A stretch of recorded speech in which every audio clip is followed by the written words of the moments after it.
So many years of catastrophe, more than 6 million refugees. It could be you and your family, forced from your home and your history. We are the people, and this is our time. Stand up, sing out for Palestine. Hello, hello, hello. Welcome, everyone.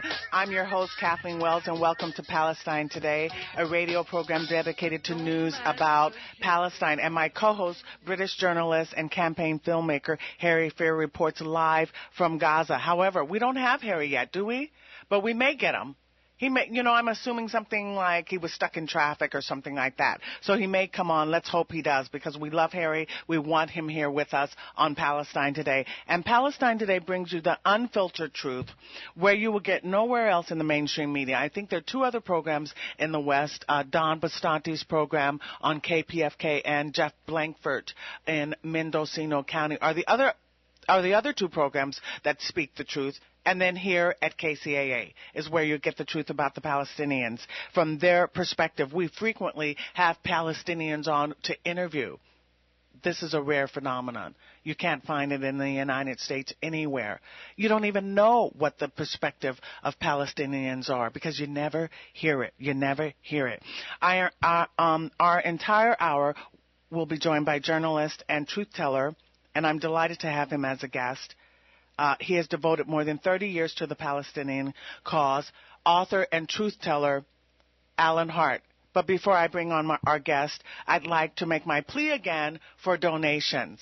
I mean, here I am doing this again, and I will continue to do it because I want, Harry and I would love peace and justice to be heard finally in the West, finally in the mainstream media. And although we have sponsors, we have the Washington Report on Middle East Affairs, we have Playgrounds for Palestine, and we have Mr. Henry Clifford as sponsors. They have sponsored a limited amount of shows, and we have to pay for our airtime here at KCAA. We have to pay for our airtime because the station is independently owned. It's not a corporate channel. It's not a corporate channel. So even though it's an unfortunate thing that we have to pay for our airtime, it's a good thing because we're able to tell the truth. We're able to tell the truth. The truth you will get nowhere else. So please make a donation to Palestine Today. You can go to my website, thekathleenwellsshow.com, and make a donation there. You just click on the link, and the donation is made to Palestine Today. All donations go towards the production expenses of this show. All donations go to the production expenses of this show. Normally at this point I would bring on Harry. Do we have Harry, Joe? So I'm assuming some snafu. Let's hope it's nothing negative, maybe just stuck in traffic, which we know happens to me because I drive 60 miles each day each day that I come to the station. It's 60 miles. So maybe it's something like traffic. I hope it's not something negative, but we don't have Harry yet. But anyway, make donations. Go to my website. Now, let's talk about, you know what? I just forgot. I wanted to thank people who have made donations last week. I want to give a big hug to the people who have made donations. So I'm giving a big hug and a big thank you, and we love you here at Palestine Today, to Kathleen Wells, to Yasmin Khan, to Mariah Long, to Kara Yoshizumi, to Tonya Muhammad, to Robert Kuhlman, to Marianne Torres, to Diana Hasna, Al Hadalio, and Michael Gillespie. And forgive me if I mispronounce any of the names. We love you here at Palestine Today, but we continue to need more donations. That's what I want to say. Now, let's get straight to my guest. Alan Hart has been engaged with events in the Middle East and their global consequences and terrifying implications for more than 40 years. He has worked as a correspondent covering wars and conflict for ITN News at 10 and BBC's Panorama program. In 1980, Mr. Hart was intimately involved in negotiations, serving as a covert diplomat in conflict resolution between Yasser Arafat and Shimon Peres. He has worked as a researcher and an author. His second book explains why it is difficult to impossible for any Israeli prime minister, even a rational, well-motivated one, to make peace on any terms the Palestinians can accept. His latest book, Zionism, the Real Enemy of the Jews. So, welcome, Mr. Hart, to Palestine Today. I'm happy to be with you, Kathleen, but please call me Alan. I hate being called Mr. Okay, Alan, welcome to Palestine Today. So, my first question to you is, this week we're coming up on the 46th anniversary of the 1967 war. Explain to KCAA listeners how that war has been minimized and how it's been inaccurately reported. What is sad, Kathleen, is that even today, 46 years after that war, incidentally, I was the first Western correspondent to the banks of the Suez Canal with the advancing Israelis. 46 years after that war, there are very, very few people who understand its real significance. Now, let me summarize it very briefly. There is a context, and the context is a statement that President Eisenhower made. Now, he was the first and the last American president to contain Zionism. You remember in 1956, Israel colluded with Britain and France to invade Egypt to try and topple Nasser. Well, Eisenhower read the Riot Act to the Israelis and required them to get the hell out of Egyptian territory without any conditions. Now, here's what he said. It's 4 sentences and very important. I hope your listeners take it in. This is when President Eisenhower was fighting the Zionist lobby, and he went to the what you call the bully pit. He went over the heads of Congress and the lobby and spoke directly to the people of America, and this is what he said. Israel insists on firm guarantees as a condition to withdrawing its forces of invasion. If we agree that armed attack can properly achieve the purposes of the assailant, then I fear we will have turned back the clock of international order. We will have countenanced the use of force as a means of settling international differences and gaining national advantage. Last sentence. If the UN once admits that international disputes can be settled using force, we will have destroyed the very foundation of the organization and our best hope of establishing a real world order. Now, the point is this. That war was a war of Israeli aggression. They sold it initially on 2 lies. First of all, their first story was that the Arabs attacked first. That was nonsense. Secondly, they said, the Arabs were going to attack. We had to hit them preemptively. That was the nonsense. And if you read my book, you'll see all the Israeli leaders, I quote, saying it was nonsense. But leave that to one side. We come to Resolution 242, after the war, which was supposed to be the guidelines for the settlement. 242 did the opposite of what Eisenhower said. By allowing the Israelis to call the shots, what it did, 242, it required Israel to withdraw, but it didn't say from all the territories it had occupied. The Zionists got the word "the" taken out. The original draft was Israel should withdraw from the territories. So that put Zionism in the driving seat to decide how much land it would withdraw from and how not. So to sum up, what actually happened, 242 created 2 sets of rules for the behavior of nations. One set for all the nations of the world, minus only Israel, and one set for Israel. And that was the beginning, Kathleen, of the double standard, and we have never recovered from it. We have never recovered from it. And how will we recover from it, if ever? Well, I've had 2 driving motivations for the last 40 years. One is to contribute to the understanding needed to avert what I fear will be a final Zionist ethnic cleansing of Palestine and secure justice for the Palestinians. The second is to contribute to the understanding needed to prevent Holocaust II, which is my shorthand for another great turning against the Jews provoked by Zionism's criminal behavior. Now, initially, I was quite optimistic because the single most amazing thing about the conflict was and is Zionism's success in selling its propaganda lies. In the 3 volumes of my book, I expose and destroy all of those lies. The problem is, and you hinted at it in your own introduction to your own show, the propaganda lies have unlimited funds. Truth also needs funds, and the money isn't there for the truth-telling. It's as simple as that. And I have reached the outer limits of what I can do without funding. And I try not to get angry, but I tell you what I honestly think. I think wealthy Arabs, including wealthy diaspora Palestinians, are in the process of betraying the Palestinians every bit as much as the bloody Arab regimes. And, what initially, I've been familiar with your work. I've gotten involved in this cause, say, just in the last 3 years. I've been familiar with your work. I've admired your work. And what prompted me to contact you was your last piece that you've written saying farewell to this cause because of this what you've just expressed about the inability of Palestinians in the diaspora and Arab Americans to support this cause. Why do you think that is happening? Why aren't they showing support?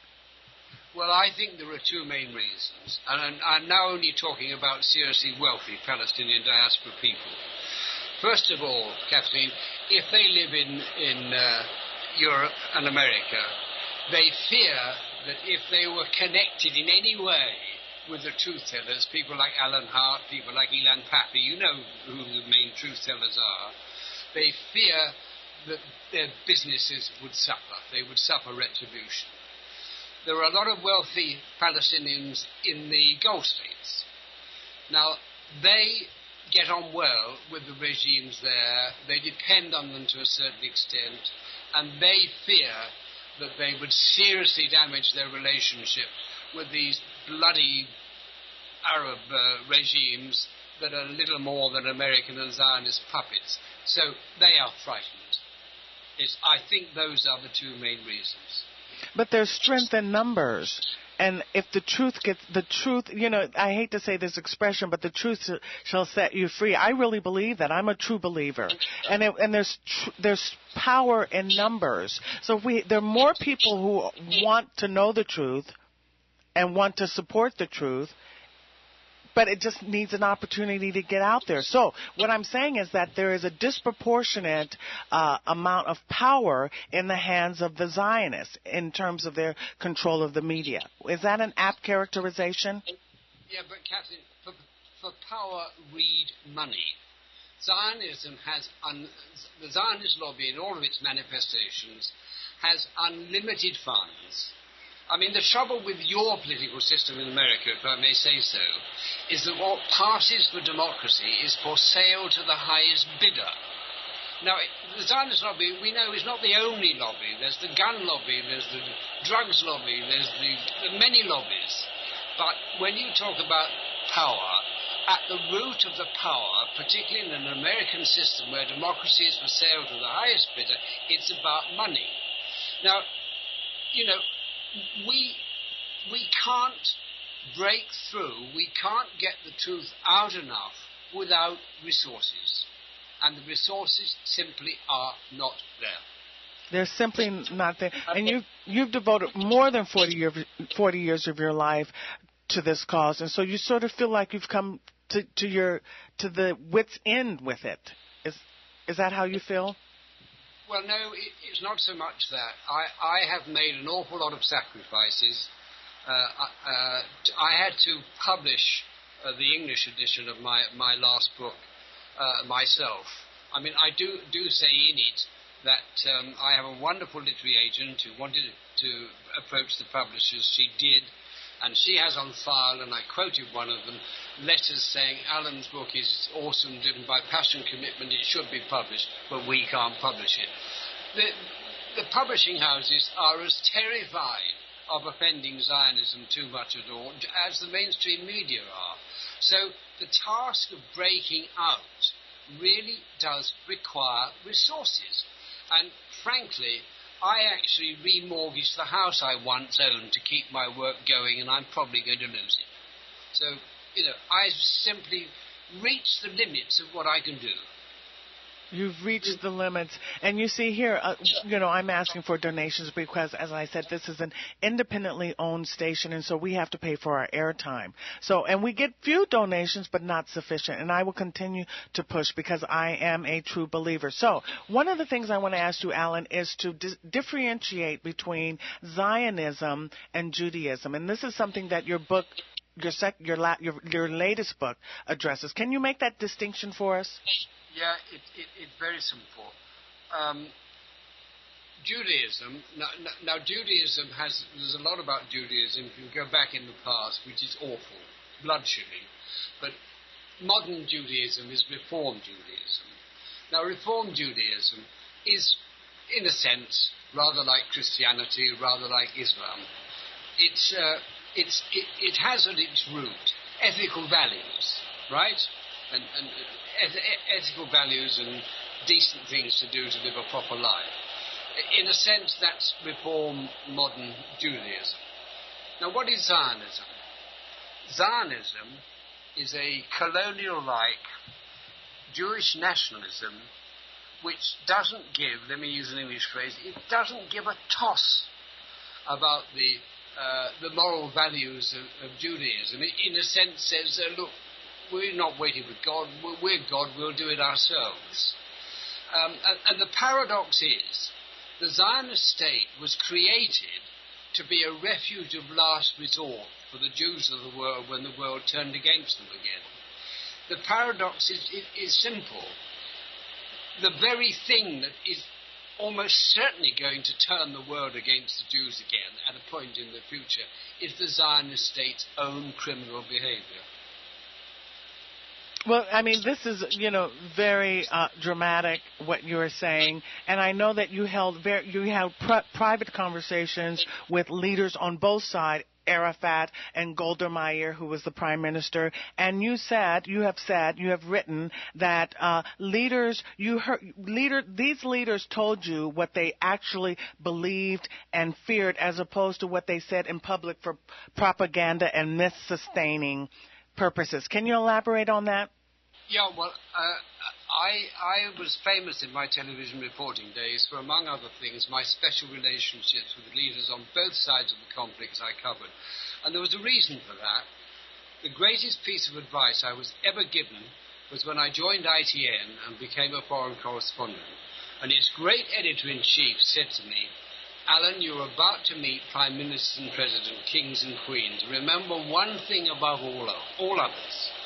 Leaders are the most lonely people in the world because they are surrounded by sycophants and flatterers who only tell them what they think they want to hear. They're crying out for honest conversation with people who are not a threat to them. So, Kathleen, I took that advice to heart, and I became the guy who could blow into a Prime Minister's office or a President's office and almost metaphorically put my feet on the desk because they were happy to have somebody they could safely talk to. And in the course of that, I had honest conversations, and I quote a lot of them in the book. And incidentally, the very first picture in my book is a signed photograph of Golda Meir when she was Prime Minister. It's inscribed in her own hand, quote, to a good friend, Alan Hart. Now, let me tell you, Kathleen, that's my shield and protection against false charges of anti-Semitism. Because when I used to lecture in America, if anybody in an audience accused me of anti-Semitism, I would hold up that picture, read aloud the inscription, and then say to my accuser, do you think that old lady was so stupid that she couldn't have seen through me if I was anti-Jew? And that usually brought the audience down on my side and exposed the guy accusing me of anti-Semitism as an idiot. Mm-hmm. Incidentally, talking about idiots, last night I awarded a very special prize. I watched Al Jazeera and I watched David Frost interviewing Israel's President Shimon Peres. Did you see that? No, I didn't see it. And he made what I think is the single most stupid, deluded statement anybody has ever made. He said the Palestinians were self-victimizing. Can you believe it? Well, yeah, I can, as a black woman, I can believe it because I've heard everything about us black folks, So, but I can believe it. I can believe ridiculousness being said often, believe me. But so let me ask you, how do you feel about us taking questions? Oh, I'm very happy to take questions. Okay. Let me just tell you, I've been coming to America on and off for more than 40 years, and I have a love-hate relationship with it. At one level, I think most Americans are the most misinformed, uninformed, gullible people on earth. That's the bad news, Kathleen. I agree with you on that, actually. But deep down, I know that Americans are also, what is the word I'm looking for? I've forgotten it. But they are capable Exactly. You can't find it because it's not. I'm sorry. They're capable of doing great things. What they need is the truth to set them free. Oh, I love that you said that. That's one of my expressions. The truth shall set you free. So we're going to take a break right now, and when we come back from the break, we'll take questions. So I'll open up the phone line. That's 888-909-1050. So if you have questions for Alan Hart, please. He's been involved with the Palestinian cause for more than 40 years. He knows what he's talking about. So please call in 888-909-1050. We're taking a break, and on the other side of the break, we'll be back with Alan Hart and your phone calls. We'll be right back.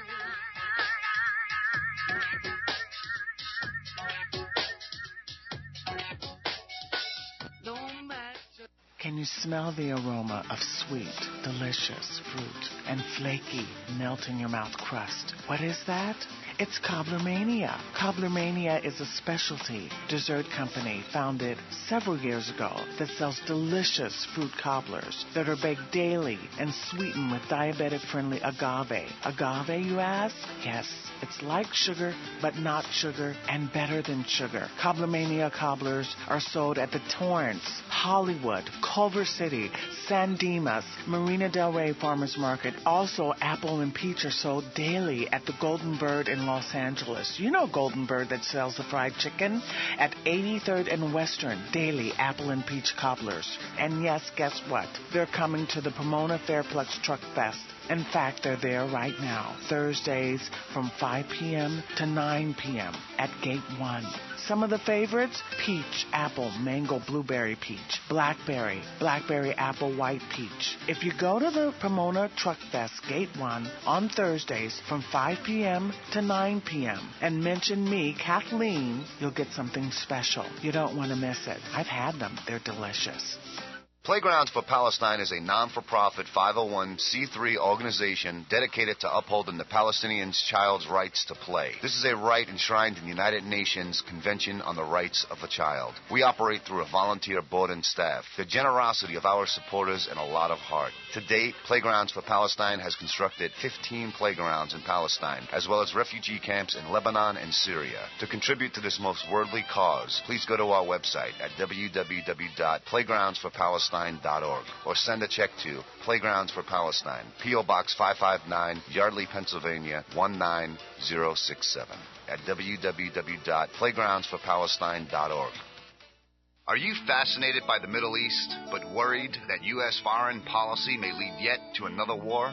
Do you care about civil rights? For the past 30 years, the Washington Report on Middle East Affairs has brought its readers the real news, minus the corporate media spin. Read about Palestinians trying to survive the world's largest occupation. Learn how your hard-earned tax dollars fund that illegal occupation. Find out how much your members of Congress has received from pro-Israel PACs, and much, much more. Visit the Washington Report's website, www.wrmea.org, or call 888-881-5861 to request a free sample copy. Better yet, subscribe. It's only $29 for 9 issues. Mention Palestine today and get a bonus gift. Hi, this is Brett from the KCAA Morning Show for Pollen Burst. And yes, I do take Pollen Burst, and it's really helped me out. But my co-host Paul Lane, one morning, he forgot to take his Pollen Burst. And man, let me tell you, he was an absolute mess on the air. This is just a sample of what he sounded like. Oh, it was horrible. And Paul had to apologize basically the rest of the show for not taking his Pollen Burst. I didn't have my Pollen Burst. I was going to say, no Pollen Burst this morning. Now we know. Yeah, that's why I'm tripping today. So if you don't want to trip like me all day long and fumbling, rumbling, stumbling, gumbling, email me about pollen bursts. I'll let you know about it. It really works. So if you want to be alert and have great energy throughout the day, then email Paul at paul@kcaaradio.com. That's paul@kcaaradio.com, so you, Paul, and I can all burst together. Call in now and give us your opinion on KCAA, the Inland Talk Express. Dial toll-free 1-888-909-1050. Or in the 909 area code, dial 888-KCAA. That's 888-5222. KCAA, the Inland Talk Express. So many years of catastrophe, more than 6 million refugees. It could be you and your family, forced from your home and your histories. We are the people, and this is our time. Stand up, sing out for Palestine. Welcome back to Palestine Today. My guest is Alan Hart, who has devoted more than 40 years to truth-telling to the Palestinian cause. As I said, we are opening up the phone line, so that's 888-909-1050. So, Alan, a question. I know you say one of the things that is very important to you is to be able to look in your children's eyes and to tell them that you did your best. You did your best, irrespective. I think I'm paraphrasing because my document isn't up right now. But I know your latest piece is sort of like a farewell piece, and you have done your best and you've done your part.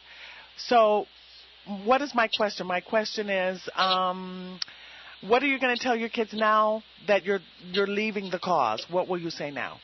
Well, I don't have to tell them anything because, to tell you the truth, my children are in their mid-40s to 50s, and they are amazed at the sacrifices I have made for this struggle. They know that I have, I've given every penny I have, every energy that I have, I've given to this cause. So they are totally understanding. But the thing is, I can live with myself. You see, I used to see, you quoted me a bit of it. I need to be able to look into my children's eyes when the world falls apart and say, don't blame me, I tried. But I have a different explanation of my real motivation now. And it's a quote from a very dear Jewish friend of mine, Hayo Meyer, who's a Nazi Holocaust survivor. When he was on a public platform with me once in London, he was well into his 80s. I said, Hayo, into your 80s, you're still reviled by Zionism. He's a passionate anti-Zionist. Why do you do it? And he gave me the shortest answer. He said, the first person I see when I get up in the morning is me, meaning he has to live with himself. And that's where I am, Kathleen. So, although I can no longer give my energies and everything I have to truth-telling, I can still live with myself, but I wonder how many wealthy Arabs, including wealthy Palestinians, can. Yeah, well, have you ever, I know you're a truth teller, have you ever said to Palestinians who are wealthy and wealthy Arabs, have you ever directly confronted this issue about their participation and their commitment to this cause? Yes, I have, and you don't get any change. But there's something else which irks me about what I'm beginning to regard as the Palestinian wider diaspora betrayal. The Palestinian situation today in the occupied territories and the Gaza prison camp is worse than it's ever been. We all know that. You and I know that, and your listeners know it. That's on the one hand. They also have no leadership. What is required, in addition to resources to tell the truth, is the Palestinian diaspora putting its act together and bringing back the Palestine National Council. You know what that was, Kathleen? No, I'm not familiar with it. Well, in Arafat's day, it was the highest decision-making body on the Palestinian side. It was a sort of Palestinian parliament in exile. It wasn't perfect, but it was a democratic institution, and it had representatives from the diaspora all over the world. And even Arafat could not get policies going unless approved by it. In my view, the diaspora needs to put its act together and bring back the Palestine National Council so that the Palestinians of the world can speak to power with one democratic voice. So with one Democratic voice, let me ask you, what is your position regarding Hamas? Hamas is wickedly misrepresented. Hamas is long on the record, and it's there to be researched, as saying, while it will never recognize Israel's right to exist, with which I agree, for the reasons I explain in detail in my book, it doesn't have a right to exist, but the fact is it exists. Hamas has become quite pragmatic and has said it is prepared to live with Israel, alongside Israel, in a two-state solution. That is the reality of Hamas's position. So what do you think that the two-state solution is even possible now? I mean, Netanyahu has expressed that they will continue to build settlements. In fact, is there any land left for the Palestinians? I think it's long been dead, and I'll tell you a very short story from my book. When I was doing my secret politics between Arafat and Peres in 1980, which you mentioned, I started off this conversation with Peres. And in the very first conversation, he said he was willing to take part, provided I keep it secret, otherwise he'd be destroyed. But he said to me, I think it might be too late. I asked him what he meant, and he said, every day that passes, he said, begging the Prime Minister, knows exactly what he's doing. Every day that passes sees new bricks on new settlements. He's stuffing the occupied territories with settlers because he knows he's creating the conditions for a Jewish civil war. In other words, he knows that no Israeli Prime Minister is going down in history as the one who gave the order to the Jewish army to shoot large numbers of Jews out of the West Bank. Peres paused and he said, I'm not. Now, the point of that story, Kathleen, is this. When Peres said that in 1980, there were only 70,000 illegal Israeli settlers. Today there are 600,000, and that number is rising on a daily basis. 600,000 illegal settlements? No, settlers. Settlers, okay. Okay, you know, I see the phone is just lighting up, but I think we're having difficulty with the phones. Some snafu. So we're going to take a break, and I'm going to see if we can fix this phone situation because the light lines are just lighting up, but yet we can't get it in. So we're going to take a break, and we'll come back. We'll try to get the phone situation fixed. How does that sound, Alan? Okay, fine. Okay, we'll be right back. Your family, forth from your home and your history. We are the people, and this is our time. Stand up, sing out for Palestine.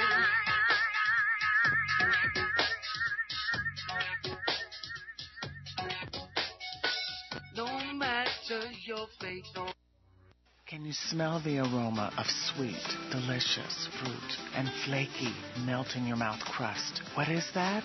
It's Cobblermania. Cobblermania is a specialty dessert company founded several years ago that sells delicious fruit cobblers that are baked daily and sweetened with diabetic-friendly agave. Agave, you ask? Yes, it's like sugar, but not sugar and better than sugar. Cobblermania cobblers are sold at the Torrance, Hollywood, Culver City, San Dimas, Marina Del Rey Farmers Market. Also, apple and peach are sold daily at the Golden Bird in Los Angeles. You know Golden Bird that sells the fried chicken? At 83rd and Western, daily apple and peach cobblers. And yes, guess what? They're coming to the Pomona Fairplex Truck Fest. In fact, they're there right now, Thursdays from 5 p.m. to 9 p.m. at Gate 1. Some of the favorites: peach, apple, mango, blueberry peach, blackberry, apple, white peach. If you go to the Pomona Truck Fest Gate 1 on Thursdays from 5 p.m. to 9 p.m. and mention me, Kathleen, you'll get something special. You don't want to miss it. I've had them. They're delicious. Playgrounds for Palestine is a non-for-profit 501c3 organization dedicated to upholding the Palestinians' child's rights to play. This is a right enshrined in the United Nations Convention on the Rights of the Child. We operate through a volunteer board and staff, the generosity of our supporters, and a lot of heart. To date, Playgrounds for Palestine has constructed 15 playgrounds in Palestine, as well as refugee camps in Lebanon and Syria. To contribute to this most worldly cause, please go to our website at www.playgroundsforpalestine.org. playgroundsforpalestine.org or send a check to Playgrounds for Palestine, P.O. Box 559, Yardley, Pennsylvania 19067 at www.playgroundsforpalestine.org. Are you fascinated by the Middle East, but worried that U.S. foreign policy may lead yet to another war?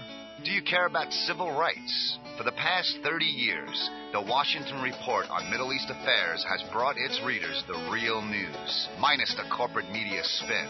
Read about Palestinians trying to survive the world's largest occupation. Learn how your hard-earned tax dollars fund that illegal occupation. Find out how much your members of Congress has received from pro-Israel PACs, and much, much more. Visit the Washington Report's website, www.wrmea.org, or call 888-881-5861 to request a free sample copy. Better yet, subscribe. It's only $29 for 9 issues. Mention Palestine today and get a bonus gift. Real talk for real people, right here in the Inland Empire. We are 1050 AM, KCAA. So many years of catastrophe, more than 6 million refugees. It could be you and your family, forced from your home and your history. We are the people, and this is our time. Stand up, sing out for Palestine. Welcome back to Palestine Today. I'm your host, Kathleen Wells. Let's hope Harry Fear, he's my normal co-host, but he's not here today. Let's hope nothing negative has happened. I'm hoping it's just some little small thing. And we're also having snafus. I see the phones lighting up. So, Alan, I'm going to invite you back because people want to speak with you, and we're having a problem with our phones. So I'm going to invite you back for another time. You're going to have an open invitation here because I know you have so much information that you can give listeners. So let me ask you, why do you think that the question I wanted, let me step back a second. Now the fact that the two-state solution is absolutely impossible, what will happen to the Palestinians in terms of their right of return?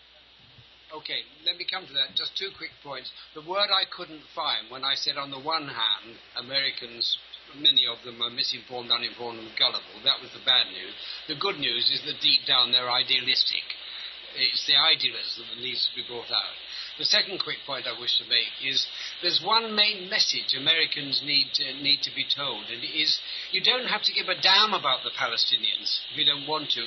What you should be concerned about is your own best interests. It's not in America's interest to go on supporting the criminal Zionist state, right or wrong. Most of the 1.4 billion Muslims in the world don't wish to be America's enemies. They'd rather be its friends. That's a very important message that Americans need to get. Now, the right of return. The only solution that I can now see is one state for all. Now, I can dream about this, but it is only a dream for this reason. Let me make a statement. Generally speaking, I sincerely believe the Jews are the intellectual elite of the Western civilization. Generally speaking, the Palestinian Arabs are by far the intellectual elite of the Arab world.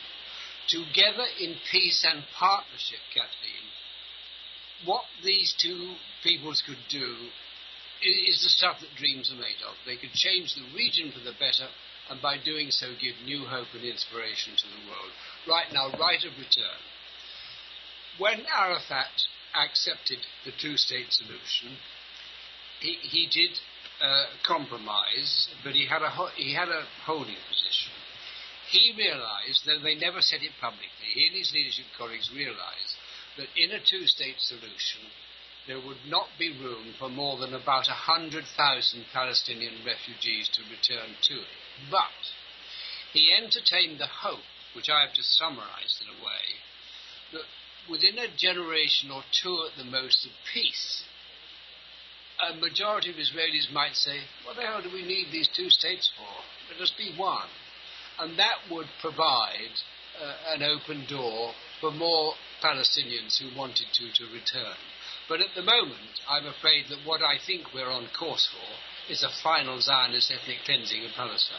That is a really dramatic.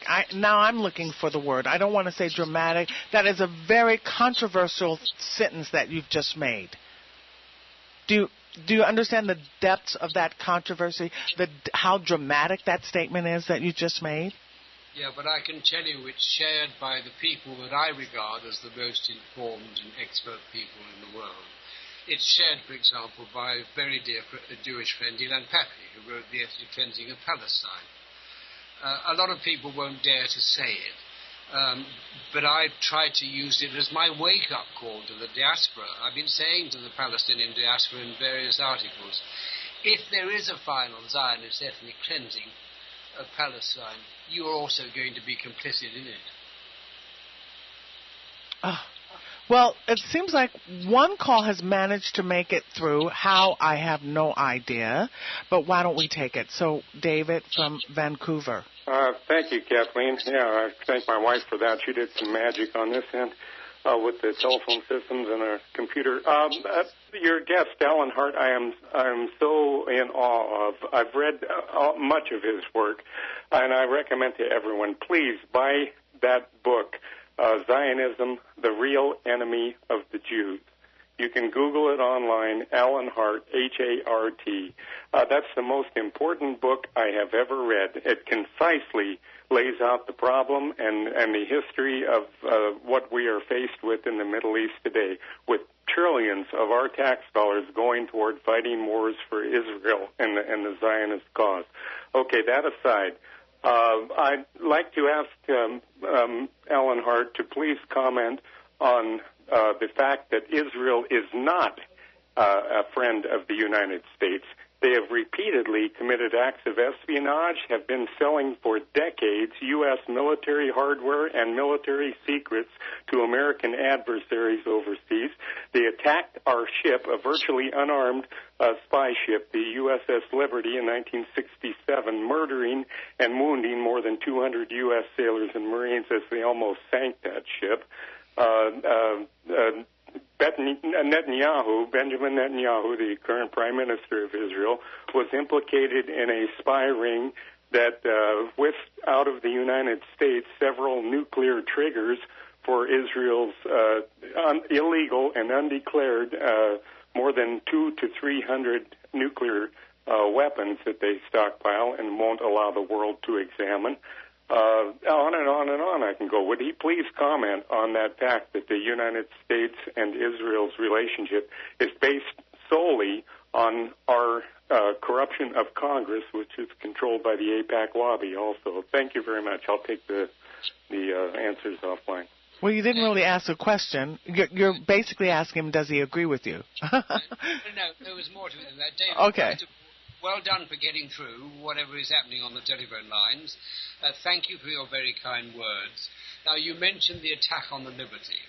Now, as I think you probably know, there's a very long chapter on the 67 war in my book, followed by a dedicated chapter on the cold-blooded Israeli attack on the Liberty, the American spy ship, which was ordered by the then Defense Minister, General Diane. And I conclude that chapter by saying the real meaning of the attack on the Liberty shows that there is nothing the Israelis will not do to their friends as well as their enemies in order to get their own way. And if they don't get their own way, David, very early in the book, in the first few pages, I quote something from Golda Meir when she was Prime Minister. I was doing one of my many BBC Panorama interviews with her. And at a point in the interview, I said, "Excuse me, Prime Minister, I want to understand what you just said. You have just said that in the event of a doomsday situation, Israel would be prepared to take the region and the world down with it." And without a pause, David, she said, "Yes, that's exactly what I mean." But the incredible thing is, that went out on a Monday evening at 8 o'clock. By 9 o'clock, the Times of London, then a seriously good newspaper, not the Murdoch rag it is today, changed its lead editorial to quote what Golda had said to me, and it added its own opinion. We had better believe her. And that's called the Samson option, isn't it? That is actually called the Samson option, yeah. Now, it might be a bluff, but it also might not be. And I can illustrate that if there's time with a little short story. I did get to know President Carter after he was out of office, and I had one long, good conversation with him. In fact, the invitation I got was bring your wife, because Rosa and I work as a team, so I took my wife as well. And you remember, early in his term, he got a joint agreement with the Soviet Union on the breakthrough, what had to happen for peace. And just about the whole world of commentators and politicians said, great, we're really there, this is it. The Arabs accepted the joint US-Soviet declaration, including the PLO, Arafat, although it gave them nothing. Guess who rejected it? Israel. But not only did it reject it, Defense Minister Dayan had crossed the floor and joined Begin's government as foreign minister. The day after the joint US-Soviet declaration was written, he went to the White House. And when he left, the joint US-Soviet declaration was torn up and replaced by a new memorandum of understanding between America and Israel. Now, when I talked with Carter, I said to him, most people think it was the usual old story that Dayan said to you, if you continue down this road, you won't get a second term. And I said, Mr. President, I don't buy that, because if you had pulled off a real peace, they'd have probably offered you a bloody third term. So there must be more to it. And he told me an incredible story. He said what Dayan had said to him was, Mr. President, you must realize my Prime Minister is mad. There's nothing he might not do. He could even bomb the oil wells. Oh, that's disturbing. That's very disturbing. And yet we keep hearing from our think tanks, our foundations, our pundits, that the United States and Israel have shared strategic interest. We keep hearing that over and over. It's repeated like a mantra in our news media here in the States. That's coming out of mostly Zionist think tanks. My reading of President Obama is that he loathes Netanyahu and would like to screw Israel if he could. But he can't because of the Zionist lobby's control. But I also understand from very good sources that at the highest levels of your military and intelligence service, there is an awareness that Israel is now a liability.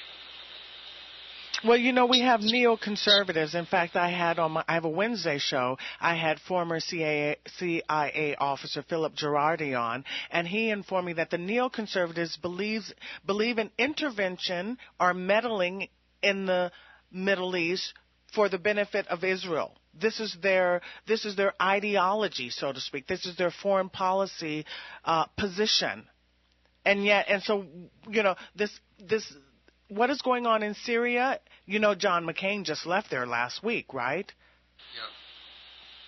Yeah. Supporting the so-called freedom fighters. And I've been told that if we intervene in Syria, it will be for Israel's interests. Do you agree with that assessment? Well, the first thing I'd say is that Zionism's master control is not in Israel, it's in America. And the Zionist lobby has many manifestations. I don't call it the Jewish lobby because it by no means speaks and represents all Jews. You have to give it its proper name, the Zionist lobby. But there are the Christian fanatics. I believe they are clinically insane.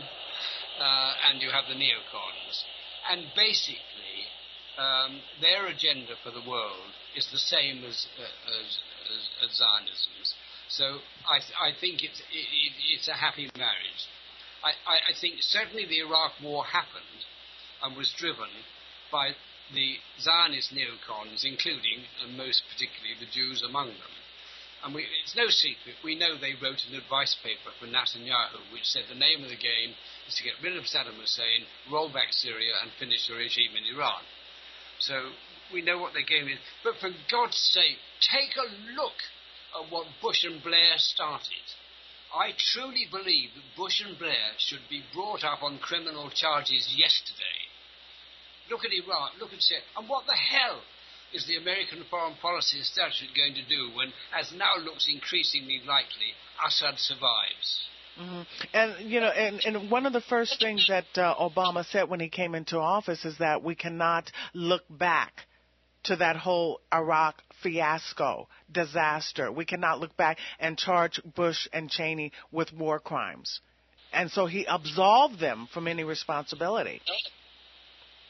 Yeah, my fear about Obama is that I think he's naive, I think he's inexperienced, although he's getting more experience. But I think there is one thing he could still do. He could do an Eisenhower, and he could go to the bully pulpit, he could go over the heads of Congress, over the heads of the lobby, and he could say to the people of America, I want to tell you tonight why it's not in our interest to go on supporting Israel, right or wrong. That takes a lot of courage, but he could do it. It takes a lot of courage, and George H.W. Bush did that and in his first term and didn't get a second term. Second term? Oh, did I lose you? No, I'm still here. Oh, okay. Do you recall when George H.W. Bush went to the American people in front of their televisions and said, I am being dictated to, I am being controlled, a pressure is being applied to me from a lobby? Do you remember that? I wasn't actually aware of that, but I was aware that when he was trying to get the Madrid process going, he did cut off or certainly withhold funds for Israel. Which is probably the prime reason why he didn't get a second term. Well, and Obama doesn't have to worry about getting a second term, but what the reports we're getting here about our domestic policy is that Obama is basically a lame duck at this point, and he will not get anything done.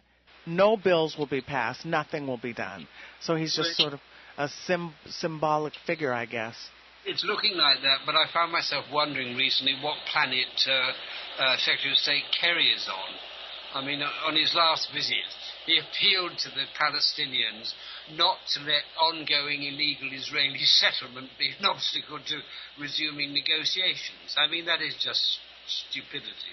Well, what they do, the narrative, the premise in which they operate on is a false premise. It's an untrue premise that they operate on, and I don't know when will things change. I have no idea. But Catherine, we're back to where we started. This war is not going to be won or lost in Israel, Palestine, or even the Middle East. It's going to be won or lost in America. Only America has the leverage.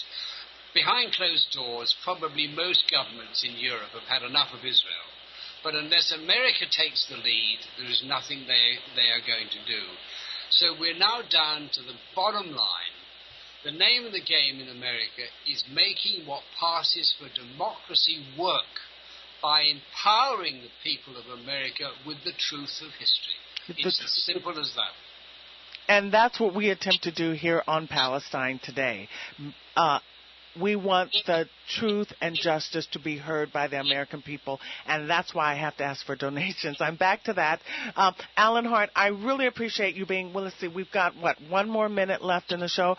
We had a snafu with our phone calls, and Harry Fear, which I know he would have loved to have been here. I don't know what happened. So I'm going to extend an invitation to you, Alan, to come back on the show because it was just one of those things, but we made it happen. I love you being on the show. You're so informative, and I want you back on. Will you promise me you'll come back on the show? No, you fix it when you like, and let's try to make it more a call-in show than anything else, so we can dialogue with your listeners. Sounds perfect. Thank you very much, Alan Hart. I really appreciate you coming on the show, and I will arrange it for you to be back on soon as possible. Thank you again.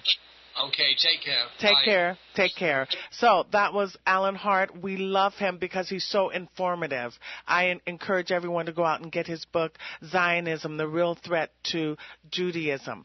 The Real Threat to Jews, that's the name of the book. Please, I encourage everyone to go get that book. And I also would like to make a plea again for donations. You heard what Alan Hart said. The leverage lies with the American people. That's where the leverage lies to change the situation. We cannot rely on the mainstream media to tell us what's really going on. We cannot rely on them to give us the accurate depiction of history. But we can rely on Palestine Today to give you the voice of Palestinians, to give you their perspective so you know what's going on. So I make this plea again to all my listeners to please, Harry and I are begging you to let justice be heard, let the truth be heard. And the only way that can happen is if you go to my website, make donations to Palestine Today. Those donations go directly to the production expenses of this show. Harry and I are volunteer hosts. We're volunteer hosts. So, that's the end of the show. We're going to invite Alan Hart back because our phones were completely operating in a weird way. I don't know why, but we'll find out. So we're going to invite him back. We love Alan Hart. We love Harry Fair. And thank you for listening. Bye. You're on board KCAA's Inland Talk Express. KCAA, Loma Linda, 1050 a.m. The station that leaves no listener behind.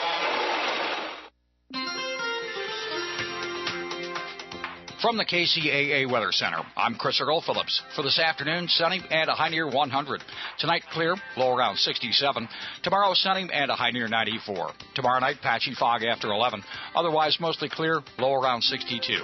Heading into the work week, we started on Monday with patchy fog before 11. Otherwise, sunny and a high of 88. Monday night, patchy fog after 11. Otherwise, partly cloudy, low of 62. On Tuesday, patchy fog before 11. Otherwise, sunny and a high near 90. That's your weather forecast for this hour from the station that leaves no listener behind. NBC News Radio, AM 1050 KCAA. This is the KCAA Community Calendar. On Saturday, June 15, help set a world record of washing 100 cars in 1 hour without one drop of water at the River Shine Enviro Car Wash. As the United Saints of America presents a fundraiser, Washing Cars to Washington, D.C. Help send young people on a religious educational tour of Washington, D.C. on July 4th. There are waterless car wash locations in Riverside and Harupa Valley. For more information, contact Pastor Sylvester Bland at 951-360-3399. The Inland Empire 66ers and Toyota and Scion of Redlands presents Protect and Serve Night, honoring all law enforcement and a benefit to support the families of Detective Jeremiah McKay and Deputy Alex Collins. Saturday, July 20th at San Manuel Stadium as the Inland Empire 66ers face the Lake Elsinore Storm. The game starts at 7:05. For more information, call Adam Franey at 909-49.